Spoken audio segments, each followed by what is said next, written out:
हर हर महादेव दोस्तों। सबसे पहले तो आप सभी को जन्माष्टमी की हार्दिक शुभकामनाएं। आज मैं लेकर आई हूँ जन्माष्टमी व्रत कथा, भगवान श्री कृष्ण की जन्म कथा। द्वापर युग में मथुरा नगरी पर कंस नाम का एक अत्याचारी राजा शासन करता था। अपने पिता राजा उग्रसेन को गद्दी से हटाकर जेल में बंद कर दिया और स्वयं राजा बन गया। मथुरा की प्रजा उसके शासन में होने वाले अत्याचारों से बहुत दुखी थी। कंस अपनी बहन देवकी से बहुत प्यार करता था। उसने देवकी का विवाह अपने ही मित्र वासुदेव के साथ कराया।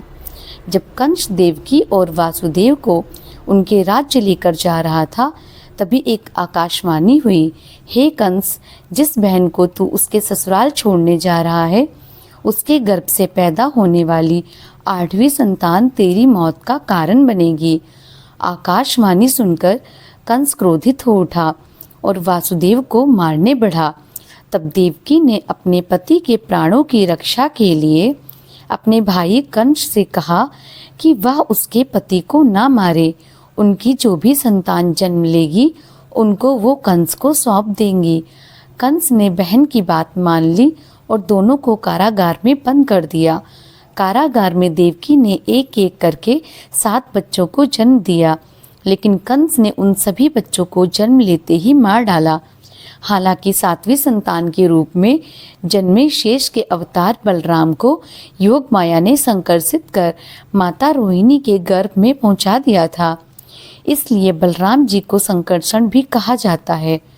आकाशवाणी के अनुसार माता देवकी की 8वीं संतान के रूप में स्वयं भगवान विष्णु ने कृष्ण अवतार के रूप में पृथ्वी पर जन्म लिया। ठीक उसी समय माता यशोदा ने भी एक पुत्री को जन्म दिया। इस बीच कारागार में अचानक प्रकाश हुआ और भगवान श्री हरि विष्णु प्रकट हुए। उन्होंने वासुदेव से कहा कि आप इस बालक को अपने मित्र नंद जी के यहाँ छोड़ आइए और वहाँ से उनकी कन्या को यहाँ ले आइए। तब भगवान विष्णु के आदेश से वासुदेव जी भगवान कृष्ण को सूप में रखते हैं और उस सूप को अपने सिर पर उठाकर नंद जी के घर की ओर चल पड़े। उस समय भगवान विष्णु की माया से सभी पहरेदार सो गए और कारागार के सभी दरवाजे अपने आप ही खुल गए। यमुना नदी उस समय वर्षा के कारण गहरे उफान पर थी, पर उस समय यमुना जी ने भी शांत होकर वासुदेव जी को जाने का मार्ग दे दिया। वासुदेव जी बालक के रूप में भगवान श्री कृष्ण को लेकर नंद जी के वहाँ सकुशल पहुँच गए और वहाँ बालक कृष्ण को यशोदा माता के पास लिटाकर उनकी नवजात कन्या को अपने साथ लेकर वापस आ गए।